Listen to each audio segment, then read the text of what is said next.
Welcome to the We Fucking Love Startups podcast. I'm your host, Troy Hammond, and on today's episode, we're chatting with Carlos Chambers. Carlos is the CEO and co-founder of CarbonInvoice and Common Ledger. CarbonInvoice is a new carbon offsetting platform that is actually changing the game for recruitment companies and for services companies, professional services companies. And so I really encourage you to go out if you're in that field and check out what they're doing. We chat about how Carlos has got into the startup world, how him and his friends spent 3 months in a room with a whiteboard trying to figure out what startup they wanted to do, had no idea, true American style, how to fucking found a startup. And so really, really interesting. We also talk about his journey at Burning Man too, which was super fascinating and it's probably convinced me to go to Burning Man next year. And so hopefully we can shoot an episode at Burning Man in the desert. Are you going to come, Jono? Until then.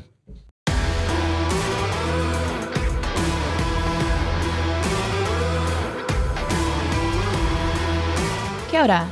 Thanks for tuning into the We Fucking Love Startups podcast, brought to you by Talent Army. Never done a podcast. I mean, I've probably listened to 2,000 of them.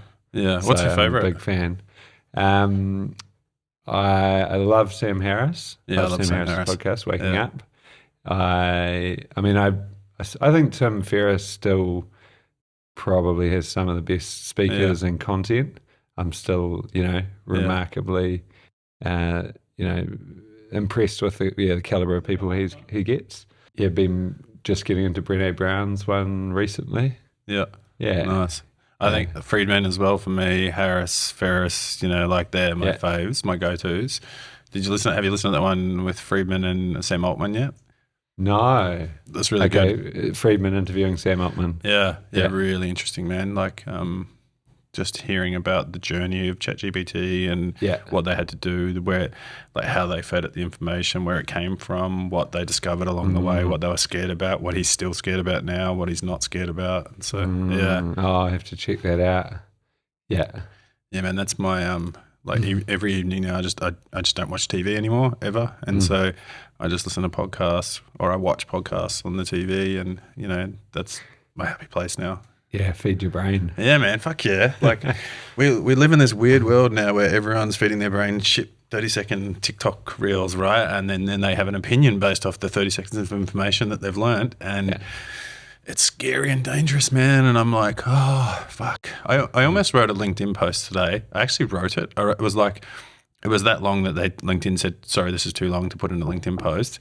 And it was me trying to be bold enough to write something about what's happening right now in the world with the ideology groups and using a trans thing that's happened recently and trying to tell people that we've lost the ability to just... The trans thing that happened being the English feminist speaker who came... I can't recall her name, but Posey Park or something. To be honest, I don't even know anything about her. I didn't even waste my time looking into it because I was like, I've got too much other things to worry about, right? I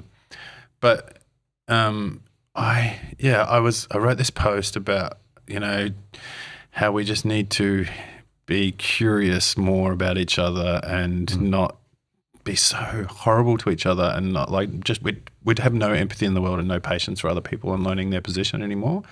And I wrote this long piece and I realized at the end of it I can't even post it without worrying about what's going to happen. You have to.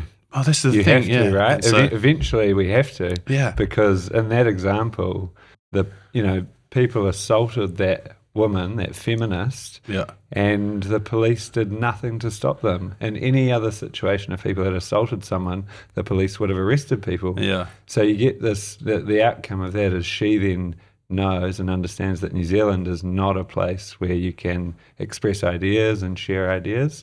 And the other negative side is then she goes to the other ideology groups like the Destiny's Church, and they do give her a place to express her ideas, but they sort of wrap them up in their own ideas and probably misinterpret and miscommunicate them. Yeah. So I think, I'm not saying you have to necessarily, but we have to put a line in the sand at some point. Because otherwise, the slippery slope is very dirty at the bottom. So this is exactly where I was going with this, right? So I wrote the post, I didn't post it, I was too scared. And then I sat here for 2 hours this morning thinking, why am I too scared to post this? I'm too scared because people are going to misinterpret, misquote what I've said in this post, and that's what's happening in the world. And then I started thinking about, we don't have enough bold leaders in the world anymore that are standing up for what is fact anymore. People are standing up for what is easier to get votes, or what is going to make them get more likes on social media, or what's going to do this. And so I started thinking, well, maybe I need to be a little bit more courageous with vocalizing my opinion. And man, there's nuances to like this trans, rally that happened. I'm a massive advocate that transgender people should feel safe and supported and likes, but I'm also a massive advocate for free speech, and that people shouldn't be allowed to have their opinions. And so what I think is happening with this now is that people like me, who used to be very comfortable expressing my brain experiments, online, don't anymore, right? Like we don't, and we're too scared now to have open and honest dialogue with each other because we're worried about fucking people attacking us. And so, I think there's an issue. The online forum is problematic as well, right? Like that, the version of public discourse in that town square has become very degraded and oversimplified and opinion-based and reactionary. But I think so having a conversation with someone, with your kids, with your friends, and with me right here in person, like I think that is a really great forum to talk openly. And at the end of the day, everyone's entitled to an opinion. I don't have to agree with you. You're reading my blog post right now, man. Right. Yeah, and the hope is that the best opinions win through logic and combing them and refining them and figuring out what's wrong with them, and that's how we drag ourselves forward as a society. But I agree. The current the current discourse and the way that we have that discussion is deeply flawed. Because we're not learning anything through that. People are just reacting. It's there was I'm watching Ted Lasso at the moment. I'm not sure if you've seen it, right? Like occasionally it's like one show. I watched that, and then I watched this other show on Shrinking on Apple TV about psychology and the likes. Okay. Be curious, not judgmental was something that he quotes in that show, and that was the thing that really got me like. That was the start of my LinkedIn post, like be curious, not judgmental. And what that means to me is that I want to sit down and understand someone, and I want to understand why they got to form that opinion. Like, how did they get there? Why did you get there? And then I want to give them my time and energy to be free and confident to express that opinion to me. And then I want to have time. I want to take some time before I respond to them to understand that opinion. Does my opinion still valid after learning what I've learned? Do I feel as strongly about it now with this person? And if so, base my reply based off that, versus attacking someone, because it's so easy now just to say, well, my opinion's fact, so you can fucking get on the bus or get the fuck off it. And if you're not on the bus, I'm going to tell you how horrible of a human being you are. And that's the world that we live in, unfortunately. But there was a very inspiring Irish primary school teacher who appeared on Kim Hill Radio New Zealand maybe 12 months ago, and he was teaching these incredibly poor, lower socioeconomic Irish kids philosophy at age 6, age 7, and one of the main things that he was teaching them was exactly what you're saying. When instead of having a reaction to something, the methodology is think, and then think, and then respond. And that's just what you said, right? You want to think about what the other person has said to you. You want to think about your position in light of that, and is it still valid? And then you want to respond. And that's that's a very basic philosophy tool. But if we just used a bit more of that, you feel like there'd be, a lot of richness and ability to move forward in human conversation. And safety, psychological safety around learning again, because I think that we're losing the ability to be curious and learn about topics, because if you don't follow a certain narrative now, you are by default, wrong, online. But, interesting, man.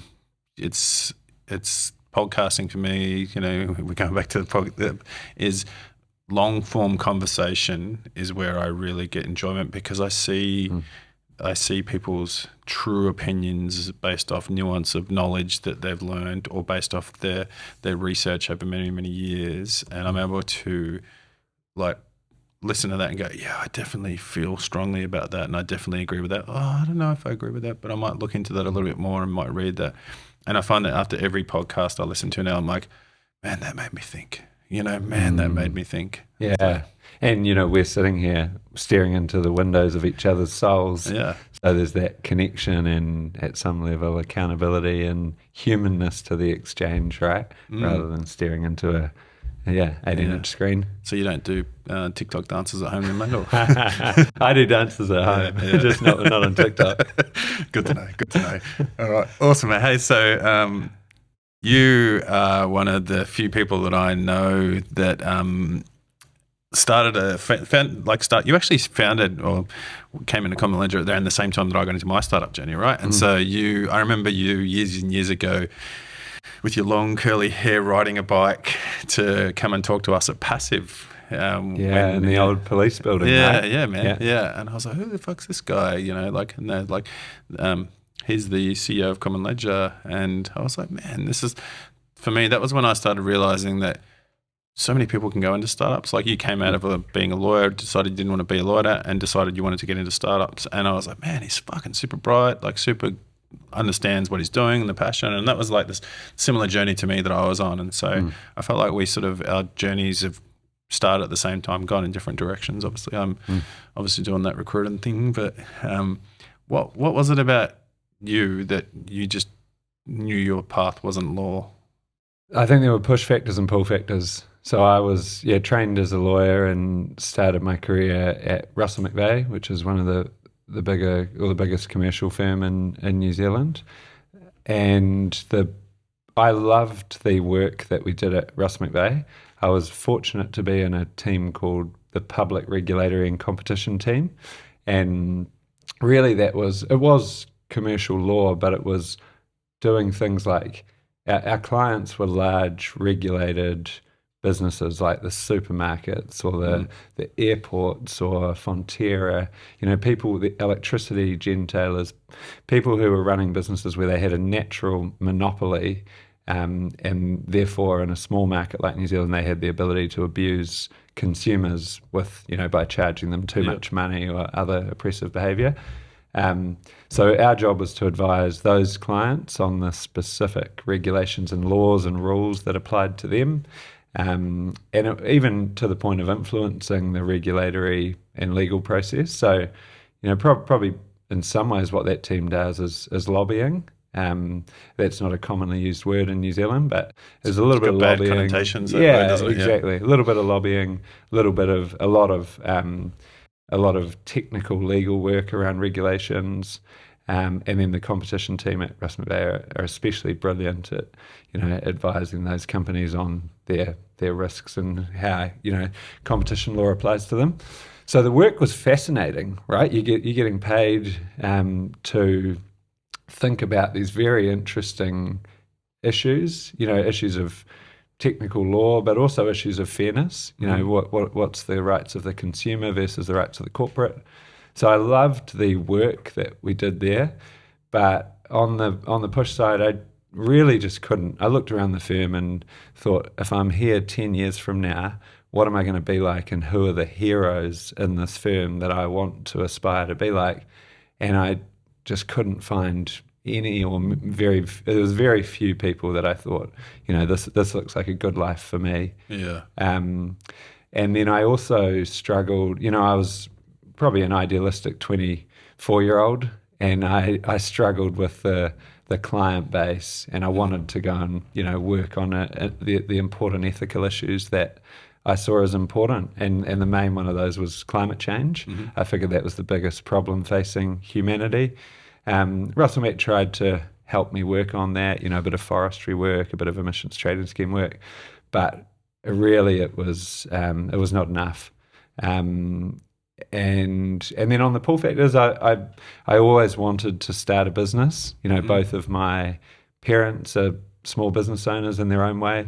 My mum has a small communications agency. My dad's a farmer and an orchardist, and has done a few different businesses in relation to the land.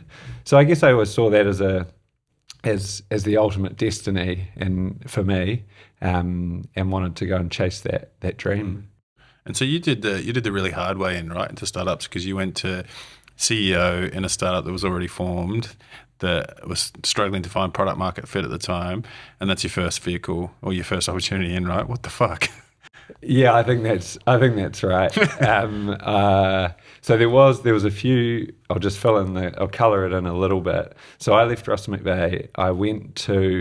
I said, what's the best way to start my own startup? I grabbed a friend of mine, or sort of a co-conspirator, called Scotty Millett, who resigned from his advertising agency job, and we moved to a barn on the farm where I'd grown up. In the Hawke's Bay? In the Hawke's Bay, outside Havelock North. And we spent basically 4 months brainstorming startup ideas. We had whiteboards, vivid markers, this beautiful setting, a broadband connection, and not a lot else. By the end of 4 months, we had so many ideas. We were completely sick of looking at each other. What was the one? What's the one that you think back now on the whiteboard that you're like, I should have done that? So the mental model was, we both wanted to start a business, and I wanted to start a business that reduced carbon emissions. Yeah. So we had a lot of ideation and concepts around transport. Mm-hmm. Like, I think that was 2012. I mean, Uber, I think we were toying around with the idea of ride hailing and probably more carpooling. Yeah. There were some successful models in Europe. BlaBlaCar that had figured out carpooling in those markets. So, yeah, I think there was probably a big transport opportunity, peer-to-peer transport opportunity that we missed. But we were two guys. One was an ex-lawyer, one was an ad agency suit, and we couldn't build any software. Yeah. We didn't know people with capital.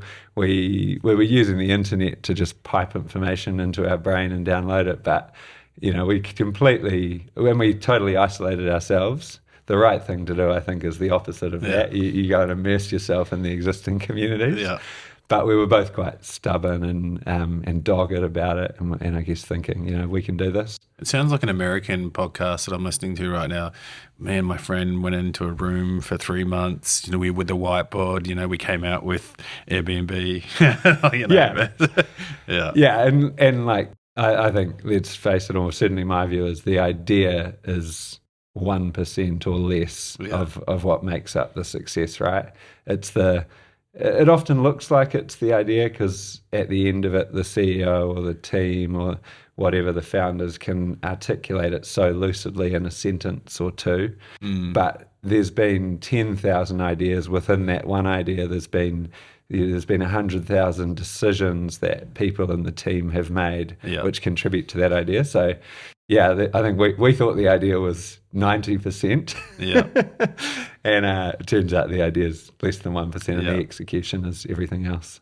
So what did you do after that then? After you got, like, you had it, are you still friends now? Yeah, we're very good friends. Yeah. We had a 2-month cool down period, as you do when you have a breakup, and then we got back together as friends. So I then decided to commit 18 months of my life to building New Zealand a youth climate advocacy group called Generation Zero. So we were trying to basically give young people, 18 to 30-year-olds, a voice on climate issues in New Zealand, because we saw that the international change and appetite to solve this problem and ability to solve it was just not going to get us there. It wasn't going to be a problem solved in the UN or in those international forums.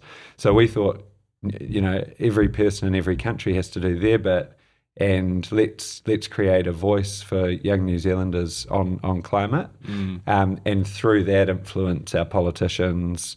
We did some really quite deep research. We had very smart people on board, very committed, passionate people, all volunteering, working for nothing or working for a $5,000 stipend a year. So we created primary research ourselves to describe and work out how New Zealand could get to a net zero economy by 2050. And then we took that research to policymakers, other advocacy groups. We did cool shit, like we did a speaking tour where we spoke to about 15 cities around New Zealand. We dragged a 12-metre high Tyrannosaurus Rex dinosaur around with us to communicate the national government at that time's thinking on climate. You know, Was that on the news? This is archaic. Yeah, we were on 3 News. Yeah, I remember that now. All sorts. Yeah. So that was probably my first, in a way, startup experience. You know, it wasn't. Gen Zero was an advocacy group, not a for-profit enterprise, but bringing people together. Yeah, bringing people together. You're learning to do stuff with almost no resources, and motivating and inspiring people, figuring out how to get stories into the media and find those hooks and then getting in front of politicians and, you know, giving them the strong, hard word and try to help them form a mandate for taking action. And so then... So I did 18 months of that. Yeah. That was volunteering, and then ran out of money, basically. I had a little bit of sponsorship from some family friends, but yeah, ran out of money. Was also conscious. I felt like I was overconfident about how much impact I could have, and I needed to go and learn some more skills.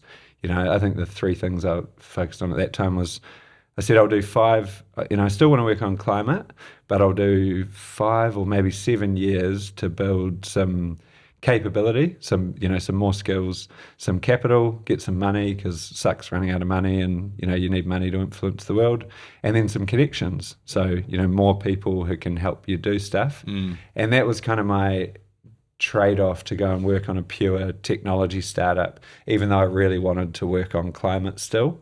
But I saw that as a way to build, capital, capability, and connections.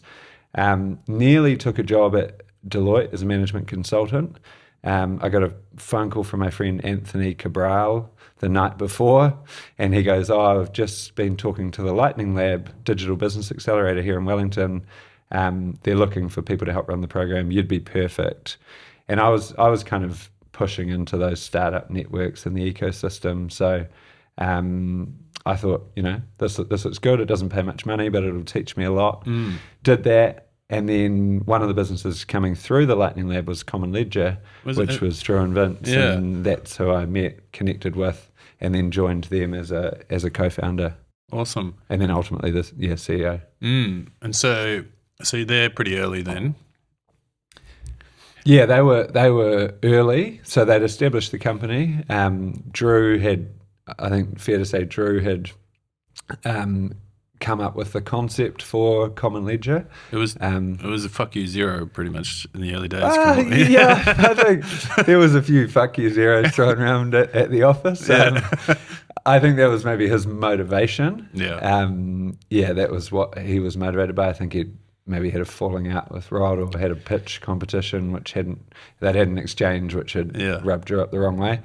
But the original concept was to provide a way for small business accounting data, so for small businesses to share their accounting data kind of regardless of the software package that the small business or the accountant was using. Yeah. So it was kind of the world, you know, small businesses should be free to use whatever accounting software they want to, and their data, you know, the beating heart of that small business, their accounting information, which tells you everything about that business, should be able to be used by them wherever they want. You know, and that information is incredibly valuable. You know, it's primarily used in the tax and accounting use case, but we saw, and I still do see, huge potential for that information to be used in the credit assessment process, right? How do you evaluate whether a small business is creditworthy, is going to be a good candidate to make a loan to? It's totally manual at the moment.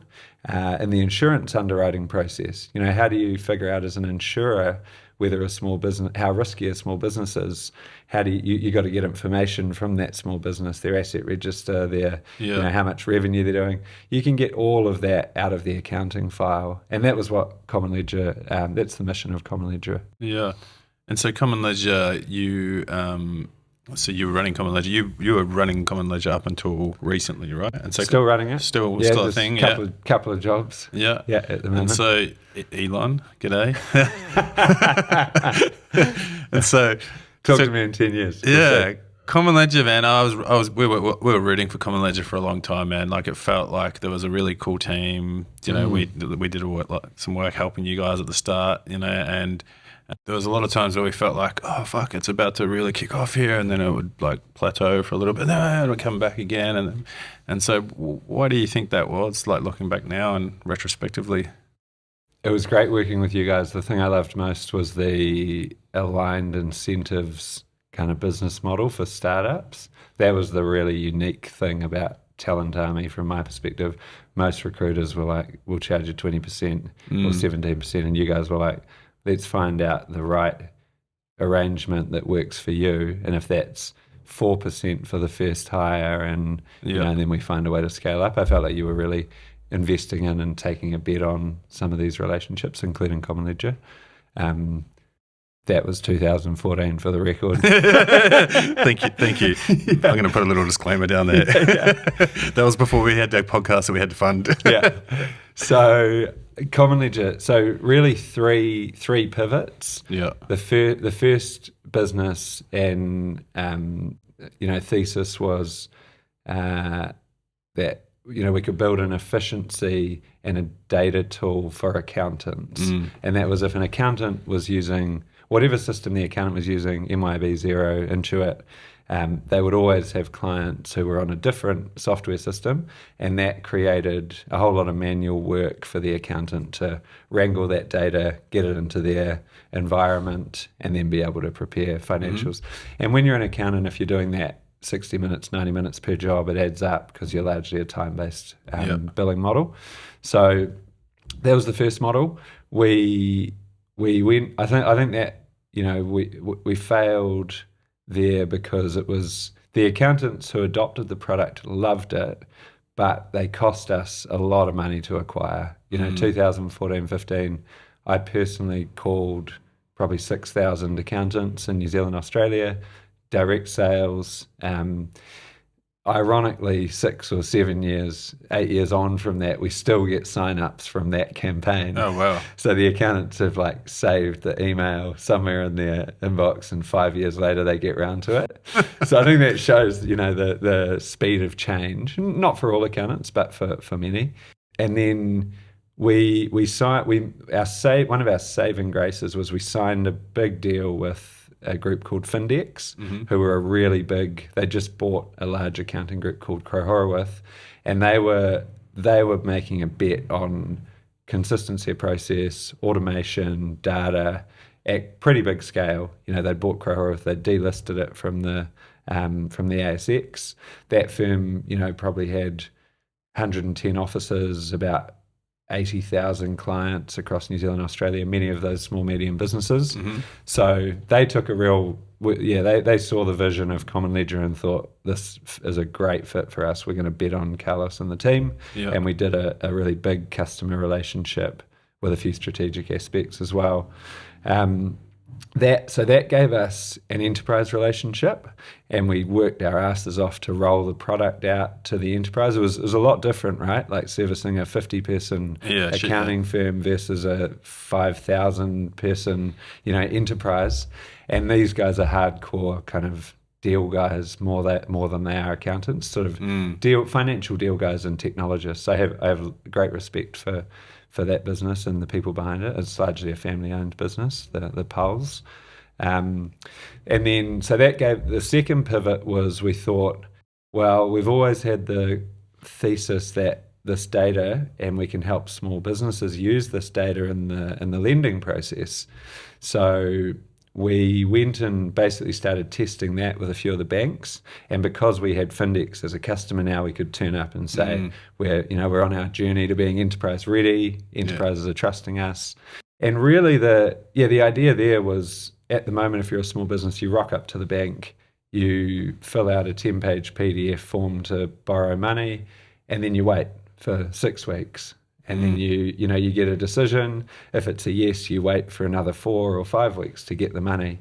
That's changed. There's been some incremental improvements to that around the edges, but that small business loan process in Australasia, the UK, North America is completely broken, and it completely starves the heroes of the business world, small businesses, of capital. I would say banking for small business across the board is broken. Yeah, I agree. And I've come to believe, I've come to believe that banks do not actually care very much about the small business customer relationship. Yeah. They and lending money to those businesses. They care about getting the mortgage loan from the business owner. Yeah. But otherwise they basically just ask for security over the house, or they ask for a personal guarantee from the directors. And it completely stifles the viability of starting and running a small or a startup business in New Zealand or Australia. And that is why we've got 51% of New Zealand, of every dollar that Kiwis own is in houses. Yeah. And I don't have necessarily an ethical problem with people investing in houses, but what it does, it's always a trade-off. It means those dollars are not going into Talent Army, or they're not going into Common Ledger, or they're not going into CarbonInvoice. And I got a problem with that because our businesses are starved of capital. Yeah. We had a really good go at selling to the banks, and we're successful to quite a degree. You got Westpac? Yeah. So we've done a lot of work with Westpac New Zealand on both sides of the Tasman. Got some successful rollouts with the Australian banks. Slow sales processes, a year, 15 months, always starts with a pilot. You get paid well for the pilot. Like it's not a bad way to float your business and keep it alive and learn stuff, but very hard to get to that really scaled rollout where the banks are using your technology at massive scale, and that's where the real dollars are. And then the third pivot, which we'll probably have a chat about, is, or maybe it's in a new business, but that's CarbonInvoice and the measurement of carbon emissions using accounting data and helping small businesses communicate the positive impact they've had. So those have been the 3 stages of my journey in the last decade and Common Ledger. I think the reason Common Ledger has, lift off. I think it is a timing thing, and I know that that's trite in startups, but I think there's probably a $2 trillion opportunity to build a scaled small business data company that helps small businesses access capital at massive scale, automates the insurance application process. I don't know why that has not been built yet, but I'm convinced it will be built. And other people believe that as well, right? Like Xero has invested hundreds of millions, probably $1 billion, I don't know exactly, into that same thesis. How do we help our customers use their data for, procuring loans or getting financial products in the Xero app experience? So I think there's a lot of capital that has tried to figure that out, but that sort of small business data problem, but no one has succeeded yet. Yeah, so I think it's a timing thing. That business will get built. I love that I can see your brain thinking that that we will be there one day. There's something will pop out of my head that we'll go and that'll be the 3rd or 4th thing that Common Ledger did, right? But and I think the recipe is my. For the record, I'll make a prediction. I think the recipe is you've got to own and control the entire small business customer experience. So if it starts in their accounting system, you need to control the accounting system. You need to control the loan application flow. You need to control getting the capital to that small business. I think that the problem with a lot of the current methods is everyone tries to couple different things together. Xero's just divested the Waddle business, which was invoice financing, which they acquired. Again, it was a bifurcated customer experience. You were in the Waddle world, and then you went into the Xero world. And then I think you got to have the capital to do it, to actually make those loans. And I think that or you've got to know people who trust you to give you the capital, whether that's Goldman Sachs or someone who can get capital at good enough interest rates to go and make these loans. And then thirdly, I think you have to be data-led from the ground up. You know, every decision has to be data-led, because if you can do that, you've got an insane advantage against the banks who are not using data in the small business lending process. So I tend to think it might be someone like an Amazon or even a Google. But yeah, their business is going to get built, the sort of global small business data lending business. Yeah, I feel like that's exploding, that space at the moment. You know, lots of people I know have come to me with ideas, and they're potentially looking to raise money and hire people based off some sort of analytics around some sort of SMB vertical. But yeah, that, man, like for me, business banking, small and medium business banking across, terrible experiences. Yeah, we've just tried to. We're trying to do it without the banks this time round with CarbonInvoice and looking at air wallets and wires and stuff, but you can't get there in New Zealand if you want to send direct debits and have a card, which is two of the main things you need to do. Yeah. There was a few neobanks that were sort of popping up here, and I'm like, fuck, I hope they push forward faster now with everything that's happening with the banking industry, because it's definitely going to, I think when that pendulum tilts, it's going to be a fucking wild west of technology being built. It'll be like AI now when the banking takes off. Totally. And I think the banks are done for 10 years. I give it 10 years. Yeah, shit, yeah. Like they will be a tenth of the size that they are now. Yeah, I agree. They should be using some of that profit right now to help build, right? And so throw it into places like CarbonInvoice and Common Ledger, and tell an army. So CarbonInvoice, right? Can I make one other point, Troy? I think that, the amazing thing about Common Ledger is the culture and the team that we've built. Yeah. Like those people, the way they operate, the way they behave, I think immaculate in terms of the right ingredients for how you build a successful startup. Yeah. So it's always been, we've always got enough validation, enough of the next deal or the next success to go, let's carry on for another year. But really, at the end of the day, it's like going to work with those people who I love working with so much and who teach me so much. And that's why is it? thing. Why do you think they've stayed the course?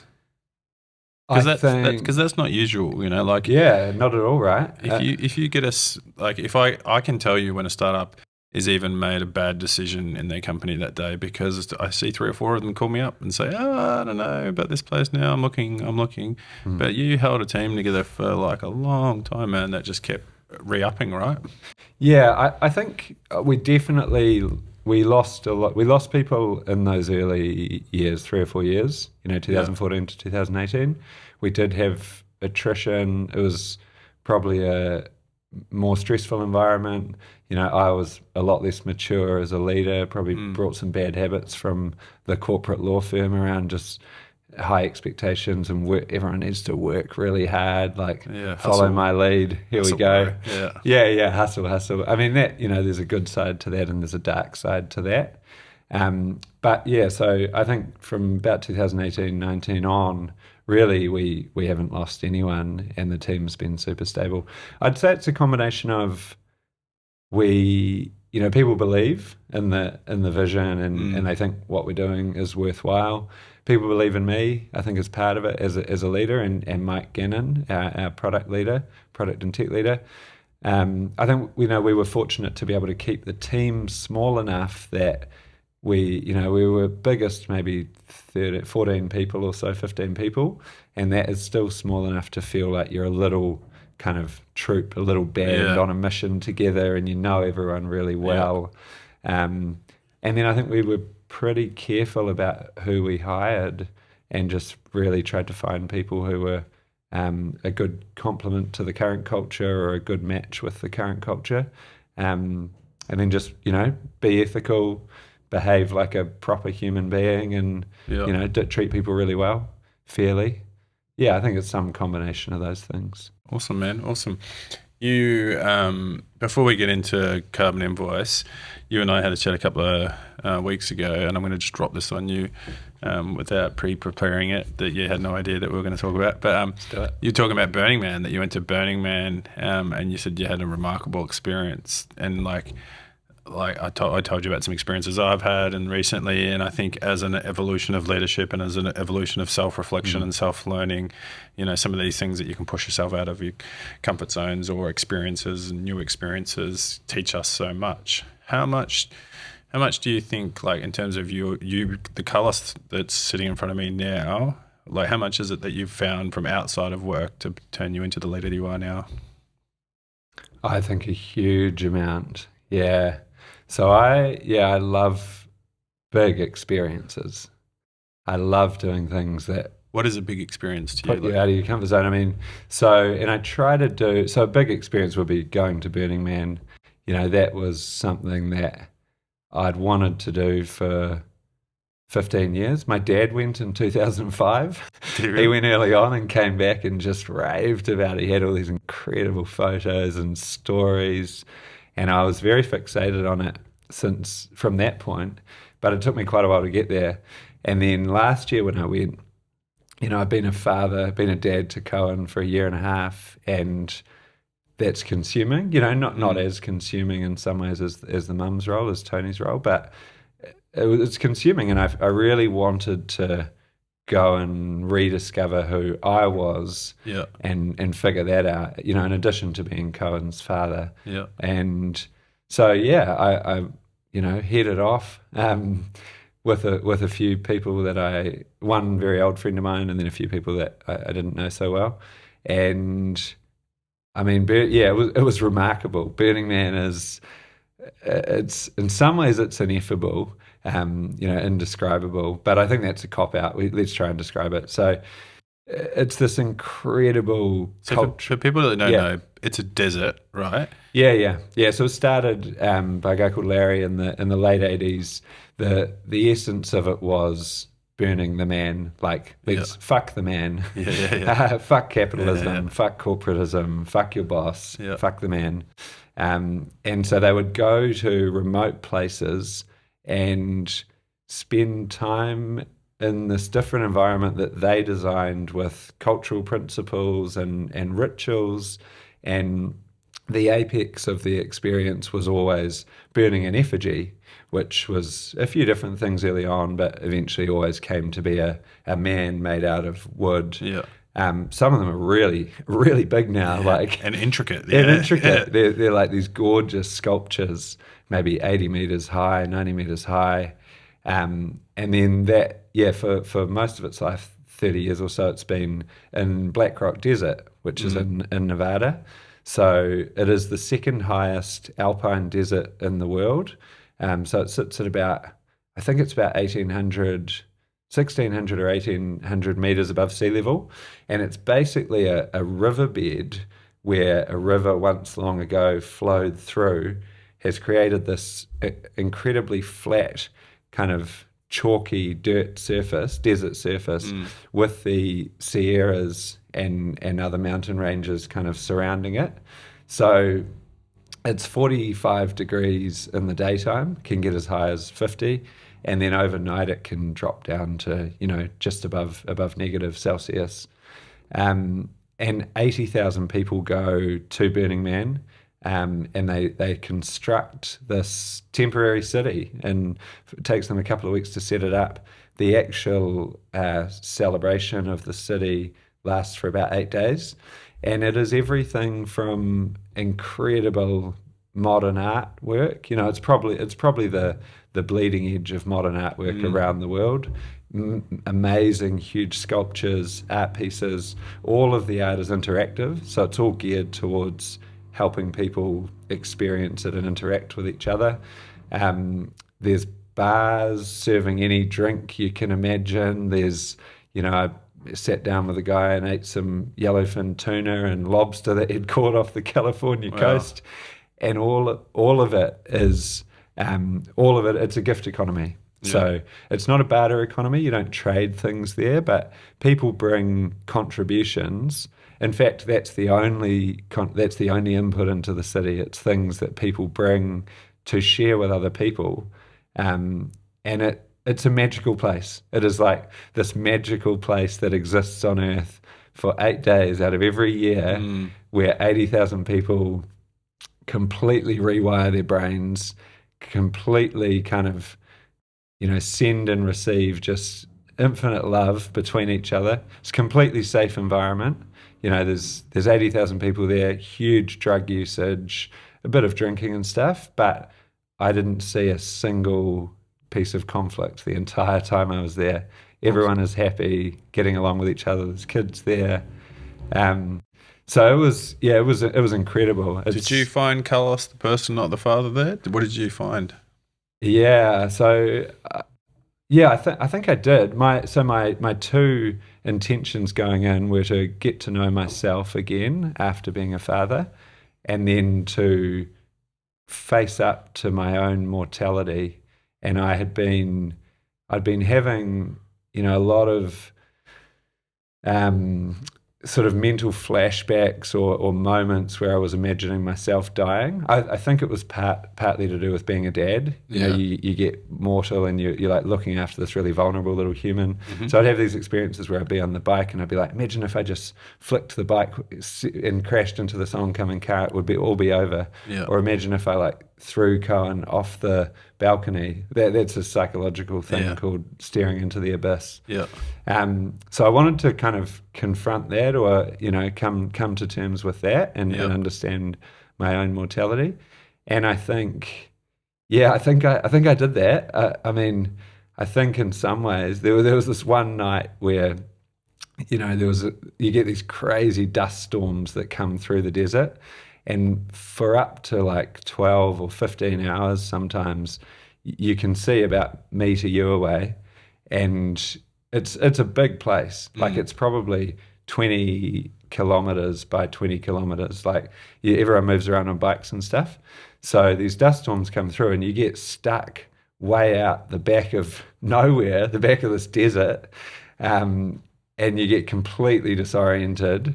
You're very hyped up. You're kind of fatigued because you haven't slept for days or whatever properly, and you're in this environment where the energy is really special and intense. So I had one very challenging night in a dust storm, completely disoriented, quite paranoid and just wandering around, completely lost. Lost most of my stuff. Ended up sleeping in a trailer for a few hours just to try to let the dust storm pass over, and then found my way back to some very dear friends, Kat Leonard and Ben Foreman, who run Restless Studio. Yeah.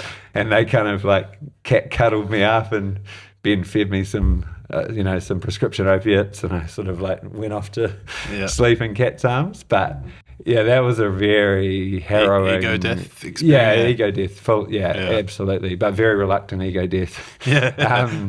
So that was super harrowing experience, and I'd say took a lot from me, but also gave me a lot. Like in the days after I came right, we burned the man the next night, and that was an incredible kind of culmination and celebration of that whole week of everyone. Was that a personal thing that you saw when the man was burning, that you were releasing all that stuff that you'd been through the 24 hours previous? Absolutely, yeah, and that's the way it's all designed, right? So they burn the man.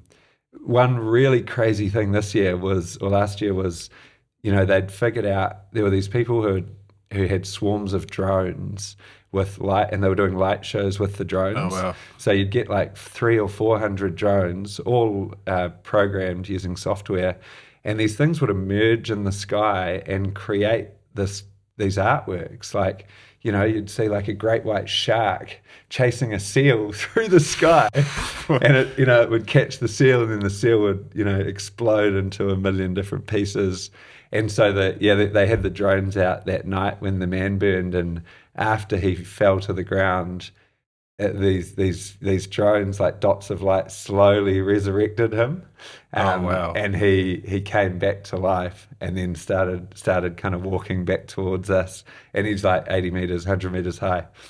And then so after that, everyone, you've got like 20,000 naked people running around the fire. Yeah. That's the custom. That's the ritual. So we all, you all do that, and it's a very primal sense of release of I think of whatever you've been under or experiencing in that week, but also just generally, like it's like a wipe the slate clean from your life, cleanse your brain.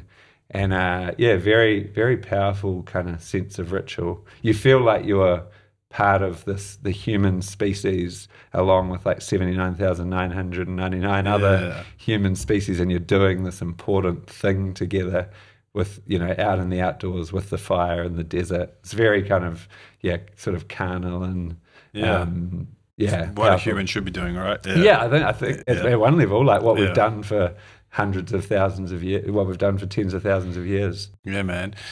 Hey, so I talk about Burning Man forever because I'm fascinated, because I want to go. But you'd have a blast there, man. Yeah, man. It would be it'd be great. I think it's not necessarily for everyone, because it's a tough environment. Yeah. You have to enjoy a little bit of that discomfort and difficulty. Yeah. And it's like physically challenging, and you can get injured and hurt yourself out there if you don't take care. Yeah. I think that's life, right?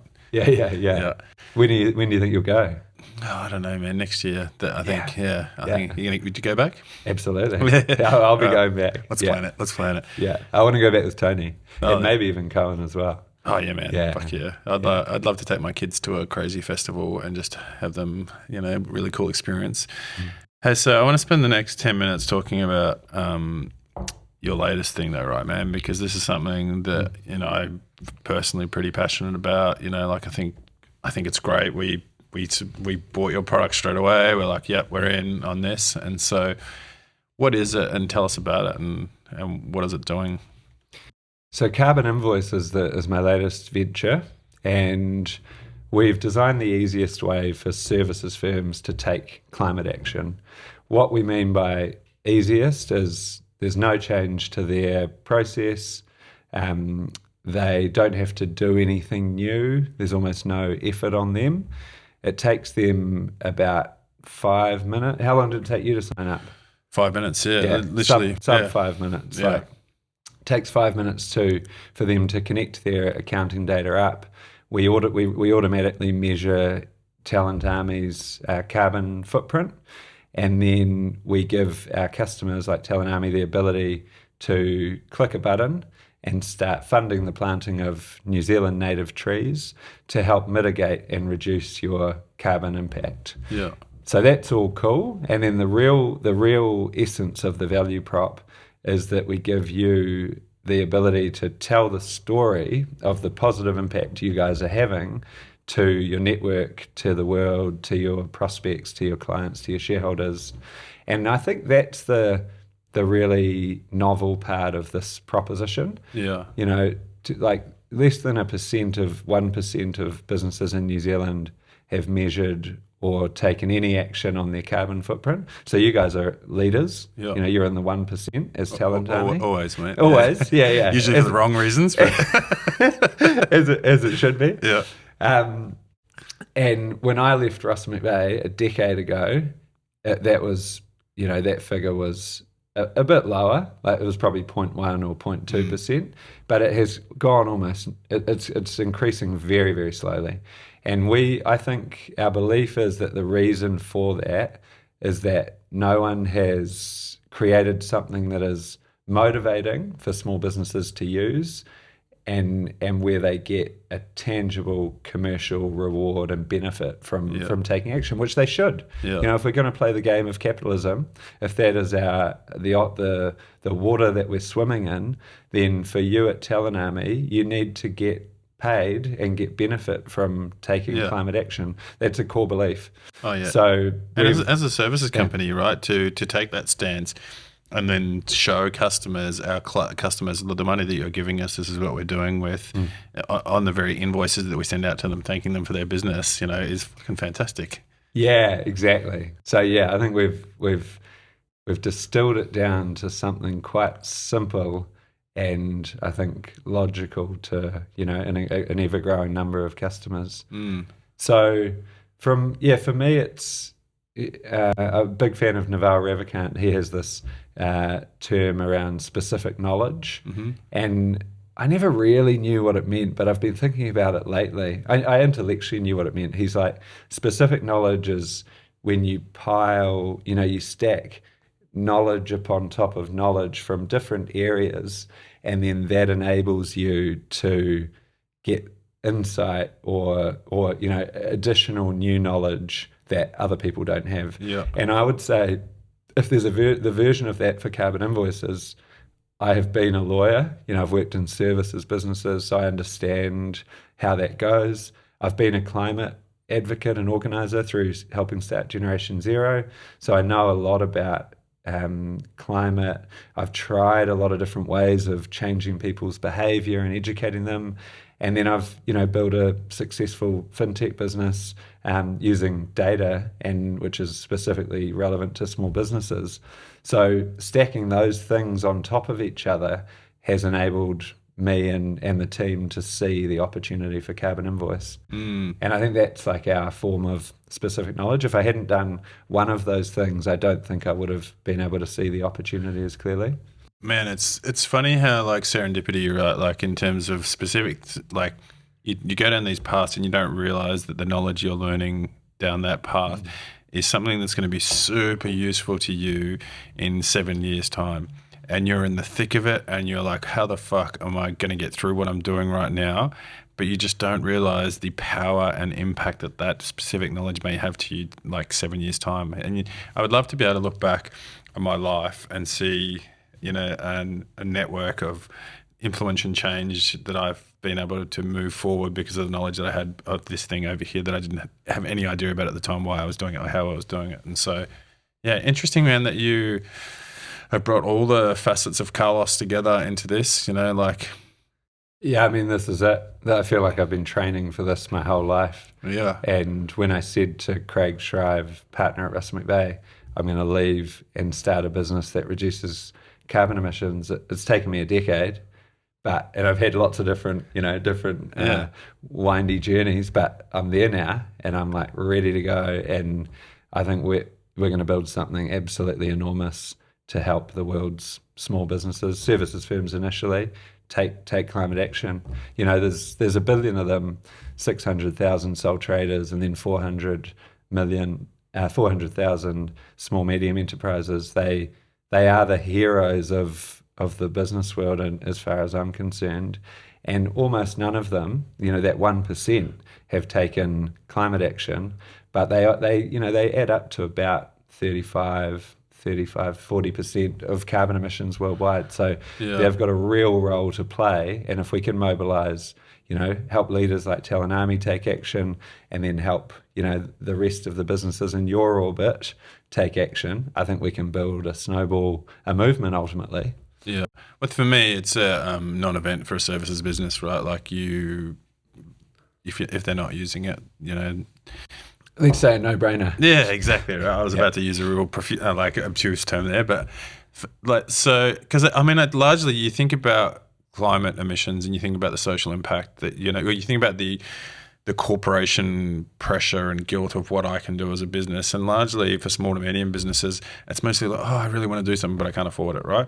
And this for me is like a really simple way just to say, it's a percentage, you won't even know about it, it'll just tick along, and then you'll start to see the amount of trees and the feedback from the clients. For me, that is fantastic. And so you've had good feedback, have you? Yeah, man. Yeah, fuck yeah. It's And to be honest, we never even thought it. I never even think about it, but you get feedback because it's just like people like, capitalist recruitment business, doing something good. I like it. Like recruiters are mostly evil, and the fact that we're trying to,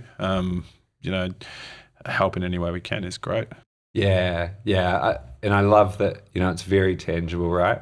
Like you guys are funding trees, and we're getting them planted in the ground, New Zealand native trees that would not have been planted without you nominating those dollars. Yeah. So it's very tangible, real world action, which I think is great. And this for me, because the climate impact, right, it's such a huge, big thing that a lot of us can't get a head around.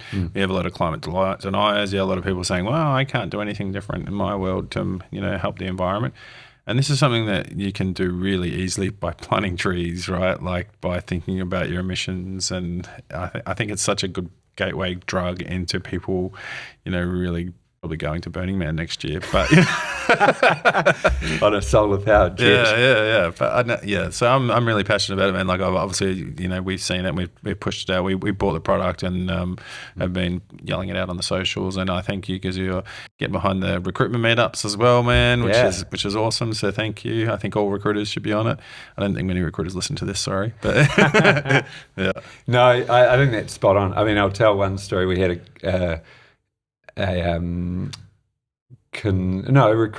government-focused recruitment leader sign up yesterday, and I think his story just articulates the problem so well. He had been asked by the all of government panel, who are his primary clients, I think 80 or 90% of his revenue. I won't name who he is, but he'd been asked by them, what are you doing about your carbon footprint? Are you measuring it? Are you reducing it? This guy runs I think they're a 6-person shop or so. Yeah. So that revenue is absolutely critical to their business. Without the all of government panel, they're a tenth of what they are revenue wise. And this hero, like I think he was really empathetic to the problem. His view was, well, we all contribute to this, so we've all got to do our bit. Yeah, I'm a services business. I'm not an oil company, but I have a carbon footprint. I use electricity. Yeah. I travel around and I use transport. I use computer, etc. And so he was an older guy, and he was doing this sort of hero's effort to try and manually measure his carbon footprint. So he'd gone to his landlord and asked the landlord for like a breakdown of all the electricity data. Oh wow. He was quite frustrated, and his thing was like, why is this so difficult, and why am I being asked to do it? Like I'm a recruiter, I'm not a climate consultant. Yeah. And so we showed him the product, signed him up in sub 5 minutes, and he was mind blown. He was like, oh, okay, this exists. Not a particularly. I don't think he knew a lot about software apps and how they work, but that to me was the perfect articulation, as well as like people like Talanami. But he wants to do the right thing. It's critical to his business, and at some point to do the right thing. Like there's a point where the all of government panel it's a mandatory requirement to be measuring and reducing your carbon footprint. We're not quite there, and he just wanted the easy way to do it. So yeah, I mean that's who we're building CarbonInvoice for, and I think that's 75% of the market. Yeah. Well, exciting times ahead, I think, with CarbonInvoice, man. Are you looking to raise money? Is there anything that you're wanting from the business right now? I mean, if you're a services firm, come and get it. Yep. Come and let us help you. If you're a services firm that wants to take climate action and has a spare 4 minutes and 20 seconds, come and sign up. So www.carboninvoice.com. We'll be capital raising in 23 for sure. Yeah. Watch the space on that front. And then if you're passionate about building a global climate fintech product from little old Wellington, then and you got particularly product, customer success, obviously developers always. Skill set.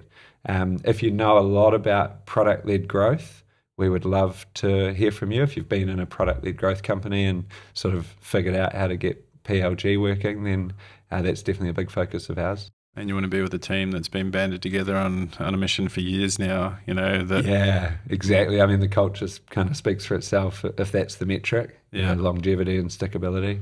Awesome, man. Hey, that makes me happy, man. So that's a really good segue into my final question to you, buddy, is what makes you happy now? Ooh, great question. So I am. I mean, the main thing that makes me happy most often is my young son, Cohen Ocean Moyes Chambers. He is just turned 2 years old, and he's just a gorgeous delight to be around. So you're getting the gushy sort of new father thing. You feel like it's only at 2, or when the communication loop increases, that you feel like you can actually be a proper father. Totally. Yeah. So he's starting to get opinions, and he's starting to, have a lot of vocabulary, and it's just fun. It's so much fun. That's my reflection. Is that your reflection as a dad? Oh yeah, man. Yeah. Like it's super, super fun, man. Yeah. Like, I look back on those early years, man, and like there's a period, like up until their first birthday, you feel a little bit helpless as a father, and I felt that same thing too. So I felt I lost myself because I wasn't needed by my partner anymore, because my partner had my little daughter, and my daughter didn't need me. I felt like a year of just working my ass off to try and support the family, and so I felt like I didn't know who I was as a person at the end of that first sort of 12 to 18 months. And then, so I remember having the same sort of epiphany, like just needed to go to bed. Yeah, I wish I did. But then I started getting that feedback from my daughter, who started talking to me and telling me things, and would come home and tell me, like, I'd come home and she would run to me and tell me something from the day, and you're just like, I just melt in a second, and it's just like, this is worth it because of this, And I never thought that I would. This is probably a horrible statement. I never thought that I would necessarily enjoy being a father as much as I did. Like for me, it was, I don't know. But then afterwards, I was like, yeah, I get it. You're like, you want to see a photo? Yeah. I'm that guy now. Yeah. Me too. Awesome. Other than that, in terms of other stuff, I'm a very physical person. I love being in the outdoors. This kind of weather, we've got like howling southerlies. Probably going to go for a surf after this and chase some of the big lumps of water on the south coast. So that gives me a lot of happiness. I love getting out into the bush. Got a mission in the Richmond Ranges for 4 days. We'll be kind of running 10 hours a day and seeing that part of the country. And then feeding the brain, right? Like reading good books. Is ever, an ever increasing passion, uncovering new ideas. I love anything that kind of tests you or pushes your body, or your mind. Been right into fasting for the last 7 or 8 years, and been going further and further with that. What do you mean further and further? Like longer and longer without food. Yeah. Got it up to 7 days now. So we're planning on pushing up to 10. I did 28 days. Did you do 28 days, no food? Yeah. Wow. Yeah. That is epic. I didn't know that. Yeah. It was when I got divorced, and I realized, oh fuck, I'm really overweight here. And then I saw some young gamer YouTuber, English guy that did a 28-day fast and lost all this weight, and I was like, oh, I'm going to try that. I did 28. Is that how you did it? I always wondered. Yeah, I fucking fasted for 28 days. Like I did it the best way I could. Yeah. But man, it was fucking. It was more of a mental challenge than it was a physical challenge, if I'm honest. Yeah. So how was like days 8 to 25? I think that's the bit I haven't experienced. You would find the same feeling over 7 days as you would over 20. And I don't recommend people to go off and do a 28-day fast, water fast. That is. Yeah. Is that day one? Water fast being a fast where you drink water but you don't take any calories, rather than 28 days without water. Yeah, exactly. Yeah, that was what I did. So day one, you're like, hungry, just because of normality and routine and the likes. Yeah. Day two, you're like, oh, fuck, I'm agitated a little bit and hungry. Day three, I don't know. Day three, you're in ketosis. Yeah, so day three, you don't even think about it, right? Yeah. But then you start thinking about it again by day 6, right? And so by day 6 and 7, you're hungry again because you're like thinking about the food that I'm going to stop my fast soon. So for me, I didn't really even think about it until day 25. And you just had that metric because you'd read about the gamer 100%. So you're like 25 days is the right number of days. Yeah, and so that was just all I was going to do, and the weight just kept falling off me, man. And I did that with like how much did you lose? 32 kilos. Wow. Yeah. Yeah, right. So it's like, 0.9 of a kilo a day. Yeah. And every now and then I'll still do a quick fast if I feel like, I want to lose a bit of weight or feel good about myself, because I actually enjoyed the fasting process for me. Like, it releases endorphins in your brains. It's good for your body. It's eating the fatty shit and potentially fighting for like cancers and the likes. And so, yeah, fascinating, man. But Totally. probably wouldn't do 28 days again. That was, I do it now and I'm thinking, how the fuck did I even do it? But divorce is a good way to push yourself to other places, man. Yeah. Good for you, man. I'm impressed. Yeah. Cheers, brother. Hey, well, I'm really excited about Common Ledger and CarbonInvoice and seeing what the future ahead is. And let's talk about it at Burning Man next year and look back. Can't wait, man. Yeah, thank you for your support. You've been a huge supporter. Appreciate it. My pleasure, man. Thanks for coming on the podcast. Cheers. So that's, for me, a true representation of manifesting what you really want in life. And so Carlos talks about his journey as a lawyer who found himself in a bit of a predicament where his values and what the work that he was doing weren't 100% lining. And so he knew he wanted to do something environmental. He knew he wanted to found a company. And we actually get to hear about his journey and then how 10 years later he's come full circle to actually complete that manifestation about what he wanted to do with his life and how he wanted to do it.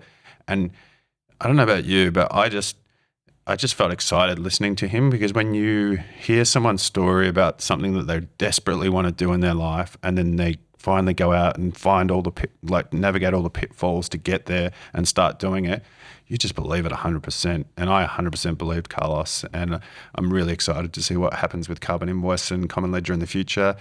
And I'm probably going to go to Burning Man, like I said. So yeah, Jono, start packing up your cameras and figuring out how to not get sanded. And until next time, thank you for everyone that's listening. Thank you for everyone that's subscribing.